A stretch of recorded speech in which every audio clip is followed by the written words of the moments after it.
قرآن پاک کی اہم ترین صورتوں میں سے ہے. اسے ہر جمعہ پڑھنے کی تاکید ہے. جو شخص اسے ہر جمعہ کے روز پڑھے اس کے بارے میں نبی صلی اللہ علیہ وسلم نے فرمایا کہ جو جمعہ کے دن اس کی تلاوت کرے گا تو آئندہ جمعے تک اس کے لیے ایک خاص نور کی روشنی رہے گی، یعنی اللہ تعالیٰ اسے اپنی طرف سے ایک خاص روشنی عطا کریں گے. اسی طرح اس کی ابتدائی 10 آیات اور آخری 10 آیات کی فضیلت احادیث میں بیان ہوئی ہے کہ جو ان کو یاد کرے گا اور پڑھے گا وہ فتنہ دجال سے محفوظ رہے گا. تو اس کے لیے ہم یہ کر سکتے ہیں کہ ابتدائی 10 آیات کو بھی زبانی یاد کر لیا جائے اور آخری کو بھی. تو دن کی کسی نماز میں اگر ان کو پڑھ لیا جائے تو اس طرح انشاءاللہ وہ فضیلت جو اس کی حاصل ہو سکتی ہے وہ ہو جائے گی.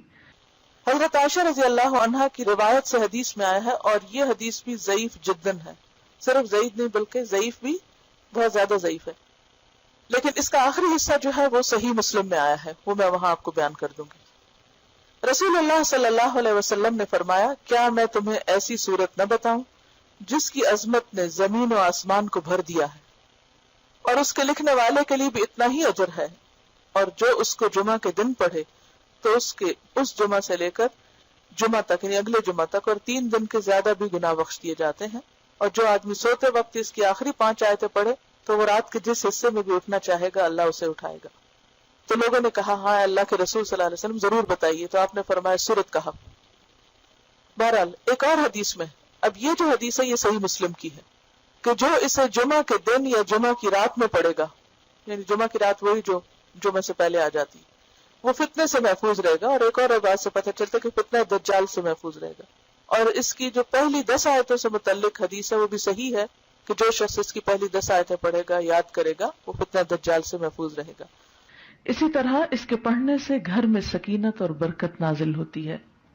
ایک مرتبہ ایک صحابی نے سورہ کہف پڑھی، گھر میں ایک جانور بھی تھا، وہ بدکنا شروع ہو گیا.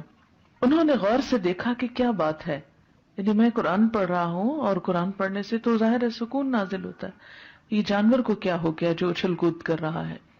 تو انہیں ایک بادل نظر آیا جس نے انہیں ڈھانپ رکھا تھا.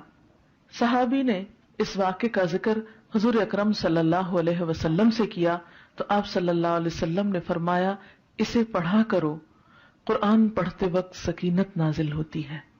ہمارے گھرانوں میں سکون کیوں نہیں رہا؟